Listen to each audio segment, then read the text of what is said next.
a todos, bienvenidos a los Encuentros, este espacio que dedicamos aquí en el Zinemaldía a la conversación. Hoy vamos a conversar con equipos que vienen de diferentes países, de Israel, del Reino Unido, de Japón. Como siempre, esto va a ser una especie de torre de Babel concentrada aquí, en este espacio tan pequeño, pero como siempre vamos a ser capaces de entendernos gracias al lenguaje común del cine. Así que para empezar, vamos a recibir a nuestros invitados de hoy con un fortísimo aplauso. Hello, how are you? How are you? So, how are you? Pues nuestra primera película de hoy es una película que viene de Israel. Ellos son el equipo de África. Nos acompaña su director, Oren Gerner, su actor protagonista, Meir Gerner, y su productor, Itai Akirav. Seguro que os habéis dado cuenta de que el apellido es el mismo. Ellos son hijo y padre. El director es el hijo, el actor es el padre. Oren conocía ya el Festival de San Sebastián. Aquí presentó y ganó el premio Next Students en 2014 con un cortometraje, con su cortometraje de graduación en la Escuela de Cine. Oren, aquella película contaba también una historia autobiográfica, también estaba tu familia de por medio, tú eras más el protagonista. En este caso, en tu primer largometraje, que presentas en Nuevos Directores, tu familia son los actores protagonistas. ¿Esto es porque te inspira o es una especie de ahorro?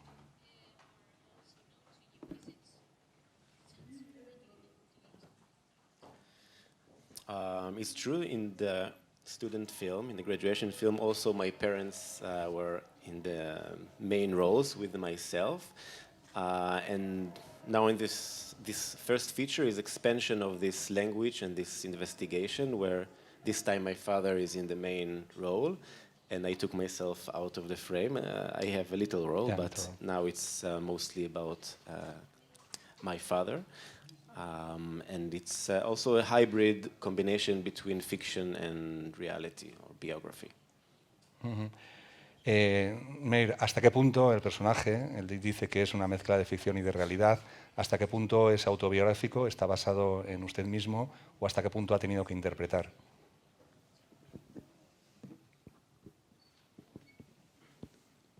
Most of it is not. But at least I tried to understand the director directions and try to play the best I could, understanding what he meant. It's about someone who is 68 years old in retirement and kind of losing the vitality of his life, which is not my case, I mean, in reality. But there are some of the scenes are really because the environment is our village, is our house, is our even bedroom. So it is in the very real environment. And there are some scenes, especially with our dog, whoever saw it, that are really the reality, but the fiction and the, I would say the main movie or the central aspect of the movie is to show this age, which is a kind of, getting old age, and then what happens to someone that used to be very active and all of a sudden getting refusal, but not only refusal is something that someone can cope with. It's ignoring. It's like you become completely transparent. Nobody really think about you, refer to you. It's like you're almost nothing. This is something that I think is much, much harder to accept and to cope with. Una película sobre un personaje que está en cambio, porque además todo cambia a su alrededor. Vamos a poner imágenes a África.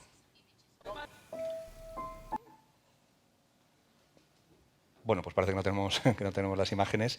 Quería preguntarte, hay también de fondo una reflexión, en algunos momentos muy social y muy política en la película.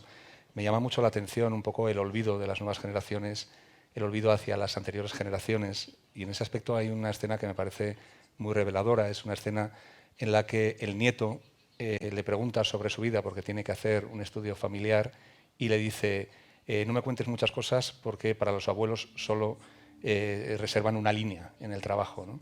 Entonces me pareció una cosa como muy dura, esa especie como de olvido de las nuevas generaciones, y no sé si era una preocupación que tú, Oren, querías reflejar en la película.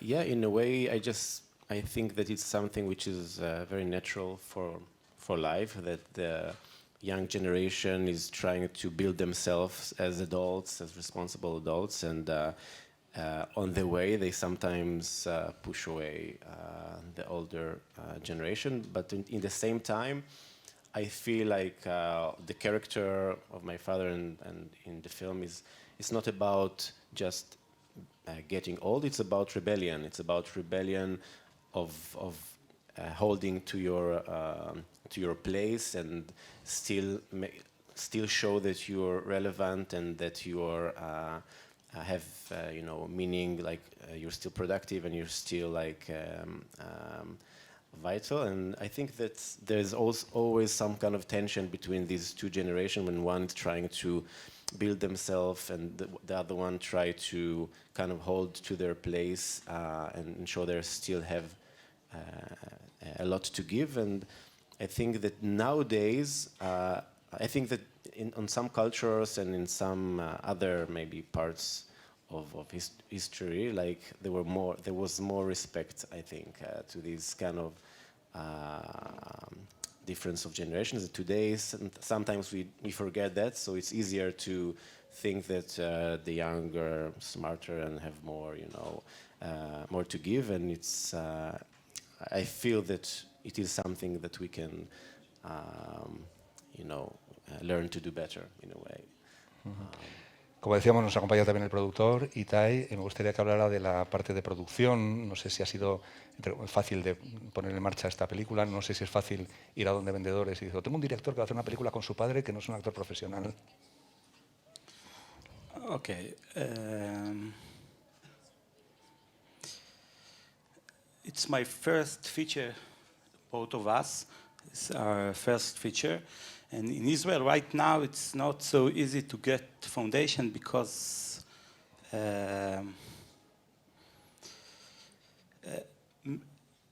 many filmmakers submit to the foundation in Israel something like each submitting around 300 filmmakers submit the script, and only 5 or 7 get the money. And we start the process of the film without any support from the foundation. And only after we finish to shoot, we get support from Rabinovich Foundation. And all the other money, it's our money, private money. But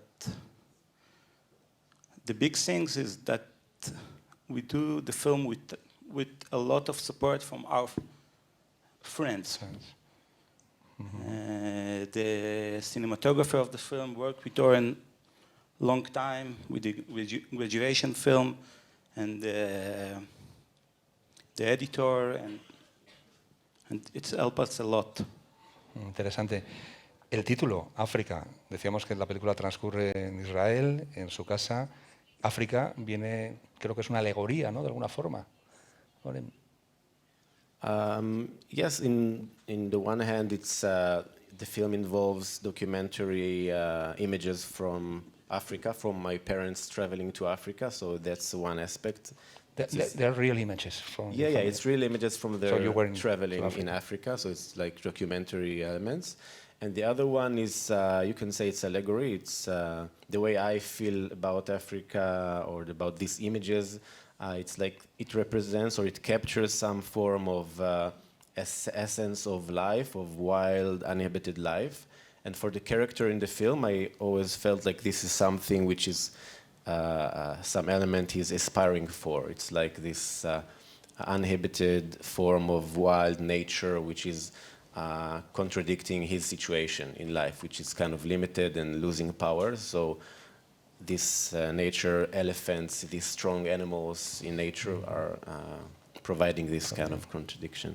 Yo, Meir, solo tengo una curiosidad. En las imágenes de la película trabajas, tienes un taller de carpintería, haces cosas, camas y muebles y cosas así como muy sofisticadas. ¿Eres carpintero en realidad? It's just a hobby.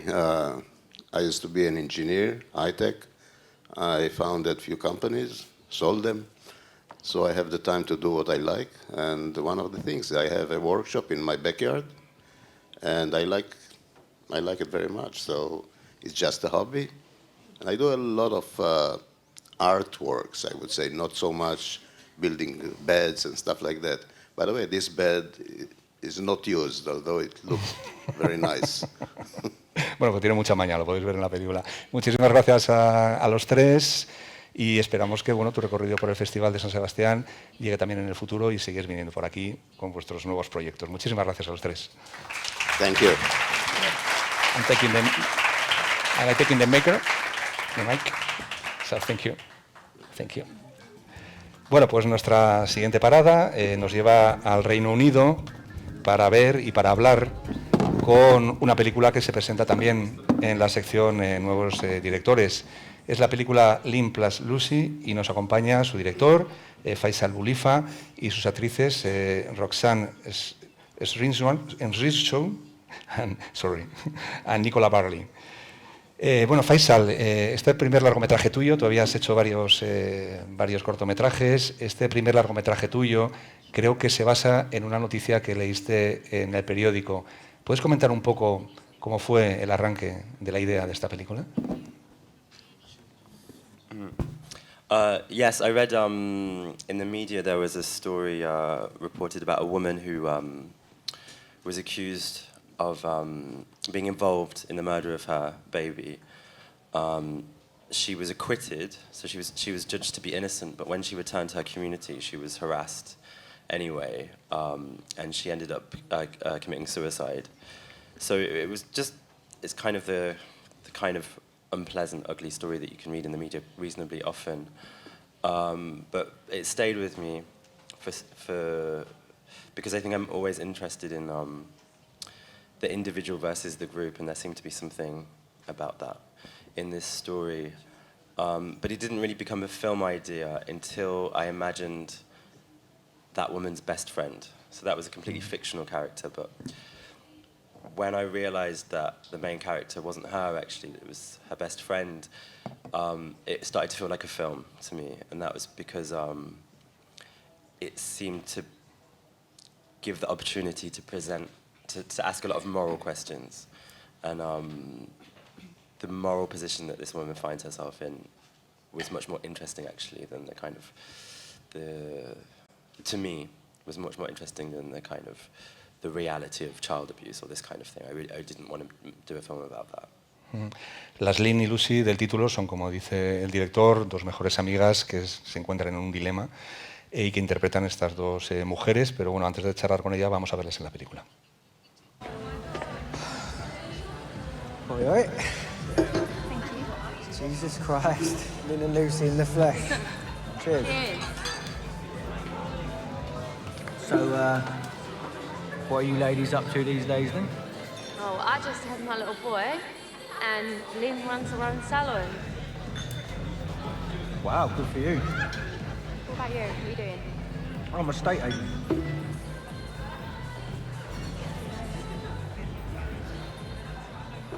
Bueno, ahí veíamos a Roxanne y Nicola. Nicola, creo que tú tenías experiencia como actriz, sí que tenías una carrera como actriz. Me gustaría un poco cómo fue tu acercamiento al personaje, si estabas, digamos, la acción transcurre dentro de un barrio indefinido de clase obrera británica. No sé si estás familiarizada con ese ambiente o si tuviste algunos referentes. So my experience of growing up and getting into acting was very similar to Roxanne's now. And I grew up in an environment very similar to the characters. So I didn't necessarily have to search far to find her. I knew a lot of her instincts, and I felt very thankful that I had the opportunity to get away through acting. Mm-hmm. But Faisal, I always say this, and it's very true, he's very unapologetic about getting the truth. So he knows what he wants. And we had a meeting before he cast me where he told me what he wanted of me. So I knew what was expected in the auditions, and then he gave me very specific instructions. And part of that was, I need you to eat junk food. You're going to get your hair cut off. And I can't remember. And smoking. I didn't smoke. So I was excited by Faisal. It was quite... to trust a director and to put myself through everything that Lucy had to go through, if Faisal had compromised on anything, then I potentially was letting myself go dangerously. So when Faisal said, this is what I want, and you see in his eyes, he's passionate, he's honest, he's incredible, I knew I could trust him. And I knew that I was prepared to give him everything plus more, if I could, what he wanted to make this person real. And it's a true blessing to be a part of Lynn and Lucy and Faisal's project, because when I read it, it was the best script I'd ever read, above many big named things. I've not read anything that moved me on the page and then translated so truthfully to screen. Okay, great. And Roxanne, esta creo que es tu primer trabajo y que llegaste al proyecto casi por casualidad. ¿Cómo te llega el proyecto y cómo ha sido la experiencia de tu primer trabajo en el cine?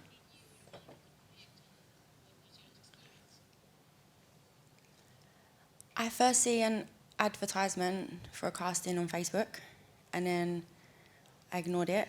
A little while later, I see it again in a newspaper. And then that's when I was like, okay, it might be a little bit real. When I first sent off the email, my pictures, I had no idea what I was getting myself involved into. I was just looking for any opportunity to do something different. There was always more to life than the life I was living. I just needed to find it. So I was literally going down any option I could. And then this casting advertisement come up. I sent my pictures. I had a video link conversation with the casting director, Lara. Then I got called up to meet Faisal and Taina. And I never quite understood what I was going in for. I didn't realise that those meetings were castings. I was genuinely just excited to be going somewhere for the day. And then before I knew it, I'd literally landed the lead role in this film. And even then, it didn't quite sink in. Even now, I don't think it's quite sunk in. But it has honestly been one of the most amazing experiences that I've ever had in my life. And I can only honestly thank Faisal for that. He is a complete legend. But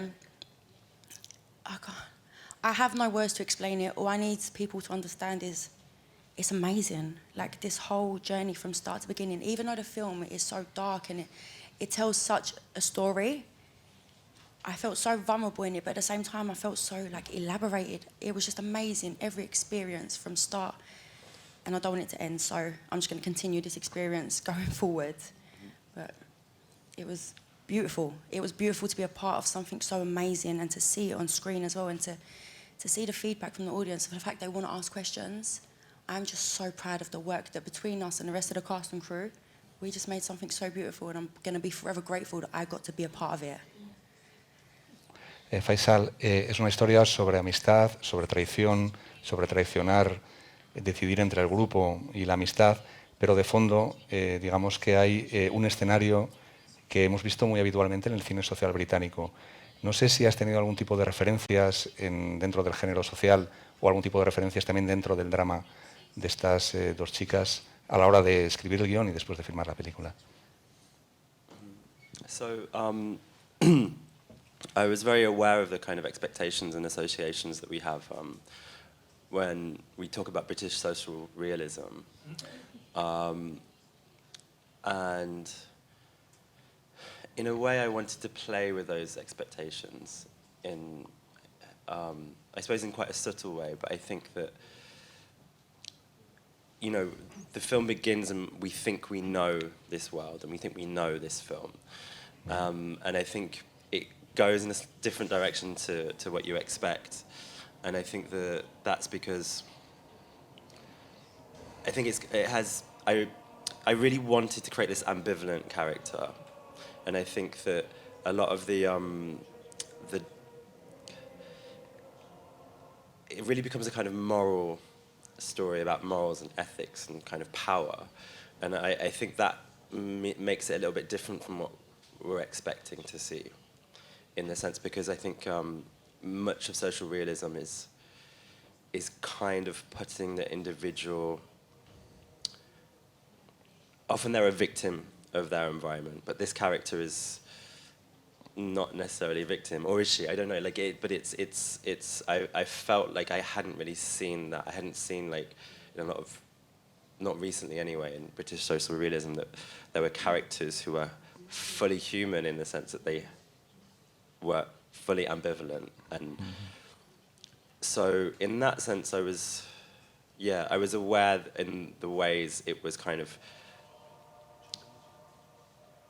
using the codes and then breaking the codes. But in terms of references, I was Alan Clark is someone that I like a lot, who worked in the 70s and 80s, because his characters are more complex and he kind of embraced their darkness. And I was also watching a lot of Fassbinder, so not British at all, but German. And again, his characters, I think there's a really interesting relationship in his films. There's a very interesting relationship between character and environment. And I think Fassbinder, he always said that if you wanted to talk about oppression, you had to show it in the characters. The characters couldn't be pure victims. They couldn't be purely good, because if they're oppressed, that exists within them. And so often his characters were quite twisted or quite dark. And I think, I find this a very humane way of thinking about things like oppression and power. And so yeah. Y para terminar, solo una curiosidad técnica. La película está rodada en 4/3. ¿Por qué? 4/3. Right. So, a wide frame just didn't seem right for that environment. It just felt like there would be a lot of empty space on either side of the frame, and that you would be kind of designing a frame that wasn't really relevant. We shot in a town called Harlow in Essex, and it's a post-war new town. So it was a planned town that was built after the war with these kind of utopian ideals. Which obviously didn't work out very well. So it's not the utopia that they envisioned. But you really feel the sort of boxiness in the architecture everywhere, and just the shape of their houses and this kind of thing. It just felt like that expressed their existence more than a wider frame. Muchísimas gracias a los tres por estar aquí, por presentar su película, Lynn plus Lucy, una película que habla de una amistad, de la ruptura de una amistad, de la presión del grupo, una película en la que todos os vais a poder ver reconocidos. Muchísimas gracias y mucha suerte con el futuro de esta película. Thank you very much. Thank you. Thank you. I'm taking the makers. Thanks. Bueno, pues nuestra última parada es en Japón. Quiero agradecer al maestro Takashi Miike el haber tenido la paciencia de esperarnos.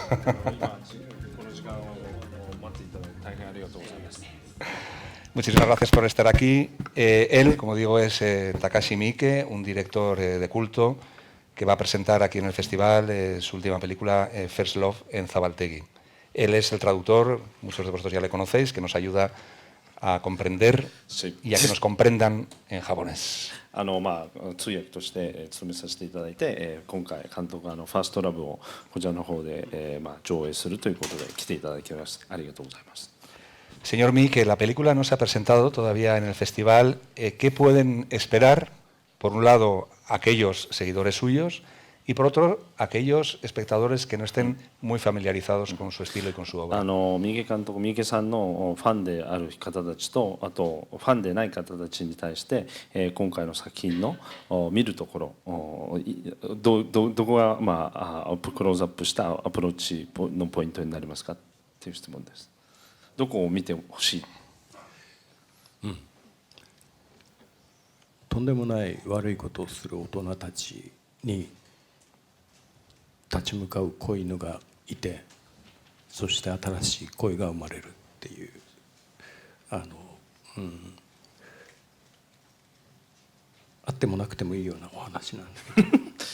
Bueno, es una historia que se basa un poco en los adultos malos, ¿no? Se enfrenta un cacharro pequeño, bueno, se refiere al protagonista, ¿no? Sí, el protagonista. Es un cacharro que se enfrenta a este mundo de adultos un poco malos, ¿no? Y es una historia que a partir de aquí aparece la figura, bueno, el amor. Y es una historia que se basa en la historia, trama principal es esto. Sí, pues la trama principal, como decía, es un boxeador que se encuentra con una call girl y que por casualidad se ven metidos en una vorágine de mafias, de asesinos, de policías corruptos, etcétera. Yo la calificaría como una montaña rusa en la cual el espectador arranca y no puede parar. Ahora le traduces eso porque quiero que vean las imágenes, ¿vale? 今回の作品は、ボクサーの方がそのマフィアに立ち向かって悪い警察署にも立ち向かっていきます。でこれがもうジェットコースターみたいな感じのリズムで、流れていきます。でまずビデオを見てみましょう。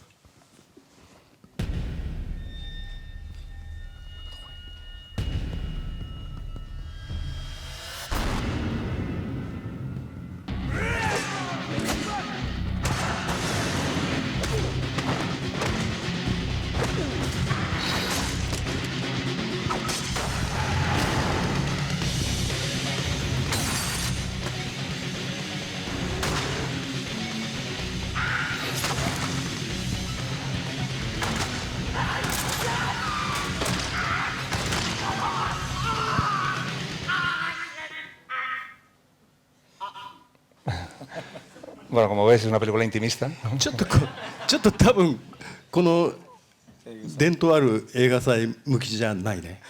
Seguramente este tipo de película quizás no es muy adecuado a este festival San Sebastián, quizás. No, yo creo que sí, porque Zabaltegui es la zona abierta, entonces tenemos todo tipo de propuestas.